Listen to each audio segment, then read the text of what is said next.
मेरे प्यारे बच्चे, मैं तो हर वक्त तुम्हारे साथ होता हूँ। तुम्हें सिर्फ मुझे याद करने की आवश्यकता है, तभी तुम मुझे पा सकते हो। जो भी कोई नामस्मरण से मुझे याद करता है, वो वही मुझे पाता है। आज का दिन तुम्हारे लिए बड़ा ही शुभता लेकर आया है। कई बड़े लाभ आज तुम्हें होंगे। ये साईं का आशीर्वाद है। अपने मन को शांत रखो। तुम जो भी चाहते हो वो तुम जल्दी ही प्राप्त करोगे। उन खुशियों के द्वार तुम्हारे लिए मैं खोल रहा हूँ, जिसमें प्रवेश करते ही तुम वो सब इच्छाएं पाओगे।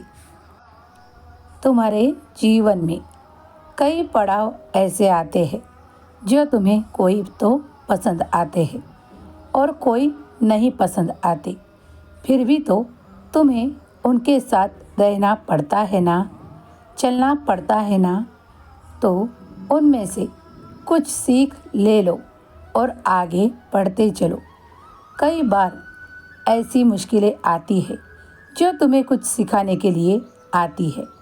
इसी प्रकार मेरा आशीर्वाद भी तुम्हारे लिए है, लेकिन तुम हो कि कभी कभी कई विचारों में ऐसे गुम रहते हो और मैं जो तुम्हें दे रहा हूँ उसे नज़रअंदाज करते हो। तो ऐसे मत किया करो। हमेशा खुश रहा करो। तुम्हें वो सब भी प्राप्त होगा जिसकी तुम इच्छाएं करते हो। लेकिन कई बार जब तुम्हें बोलता हूँ कि थोड़ी सब्री रखो, तो तुम मन ही मन अशांत हो जाते हो। इस अशांत मन को तुम शांत कर सकते हो। तुम नामस्मरण किया करो। ईश्वर जब भी तुम्हें कुछ देना चाहते हैं तो वो खुले मन से देते हैं। उनके पास कोई कमी नहीं है।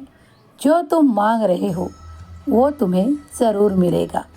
ये ईश्वर का तुम्हें आशीर्वाद है। तुम्हारी सारी पूजाएं स्वीकार हो रही है। अब निश्चिंत होकर जीवन में आगे बढ़ते रहो। तुम देखोगे कि तुम्हारी हर एक तरह की मुश्किल ईश्वर खुद हल कर रहे हैं। और मैं तो तुम्हारे साथ हूँ ना, तो फिर फिक्र कैसी।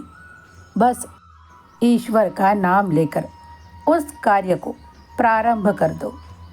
मैं जानता हूँ तुम मुझे ही सब कुछ अपना मानते हो, लेकिन तुम्हें जो परंपरा के अनुसार घर के बड़े जो कार्य करने को कहते हैं वो भी पूरे दिल से किया करो।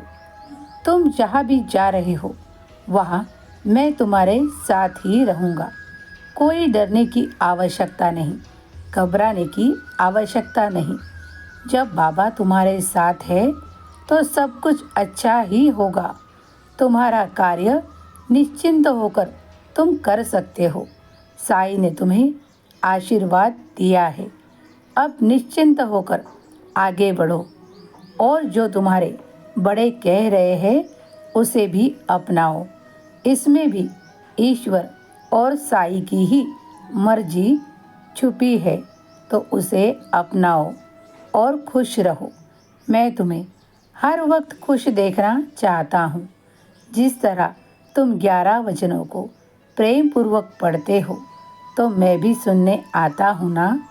तो आज मैं जो तुम्हें कह रहा हूँ उसे भी ध्यान से सुन लो। मैंने तुम्हें कहा है कि वहाँ जा सकते हो। निश्चिंत होकर जाना। सदा खुश रहो। तुम और तुम्हारे सारे परिवार पर साईं की कृपा बनी है। खुश रहो।